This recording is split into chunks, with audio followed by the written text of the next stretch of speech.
আমি আপনাদেরকে একটা জরুরি ব্যাপার জানাতে চাই। আমি গতকালই এসেছি কুম্ভ থেকে।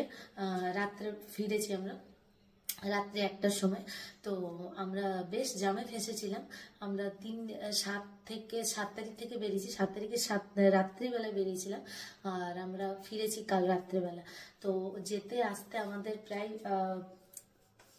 আমাদের সময় লেগেছিল 30 ঘন্টার মতো, আসতে আমাদের সময় লাগলো 36 ঘন্টার মতো।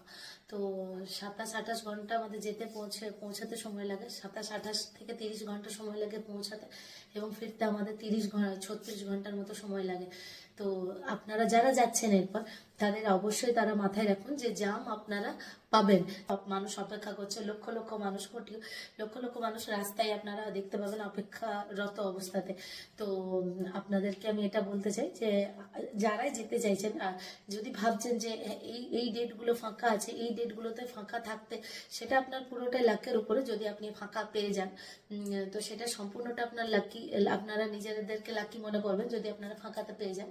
আর ভিড় পাবেন, কারণ এটা শেষ সময়, আর সবাই টার্গেট রেখেছিল। আমরাও যেমন ভেবেছিলাম যে না, শেষ সময়টাতে যাব, 7 থেকে 8-9-এর মধ্যে যাব, টাইমটা বেস্ট টাইম, সেই সময় অত ভিড় থাকবে না। কিন্তু বেরোনোর পর দেখলাম না, আমাদের মতো প্রচুর লাখ লাখ মানুষ ভেবেছে যে 7 থেকে 8 তারিখের মধ্যে যাব, 9 তারিখের মধ্যে যাব, আর ভিড় থাকবে না, এই জিনিসটা মাথার মধ্যে রেখেছে সবাই। আর সেই জন্য সব মানুষ এক সময় এক জায়গাতে এসে পৌঁছে গেছে। তো এই জিনিসটা কিন্তু 14-15 থেকেও কিন্তু আবার শুরু হয়ে যাবে, যে ফাঁকা সময়টা রয়েছে। তো তার মধ্যে ভিড় কমতেও পারে, কমও হতে পারে। আবার যারা অপেক্ষা করেছিলেন যে এই সব স্থায়ী স্নানগুলো হয়ে যাক, তারপর মাঝখানে যে গ্যাপটা থাকবে, সেই গ্যাপে আমরা স্নান করব সুস্থ, মানে কোনো যাতে অসুবিধা না, এমনি অসুবিধা কিছু হবে না, বাট জামে আপনাদেরকে আটকে থাকতে হবে। বাট জামে আটকে থাকাটাও একটা আলাদা এক্সপিরিয়েন্স।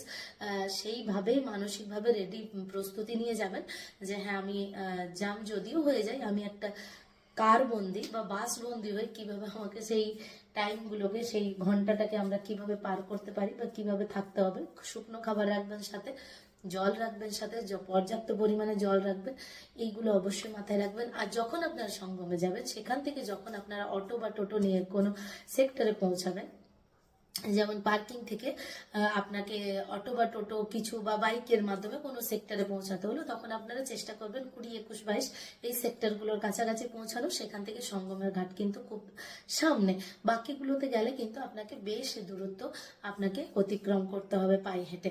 তো যাওয়ার সময় এই জিনিসগুলো, এই জরুরি কথাগুলো আপনাদেরকে জানানোর ছিল, অবশ্যই মাথায় রাখবেন, জেনে রাখবেন, তাহলে আপনাদের যেতে সুবিধা হবে। নমস্কার।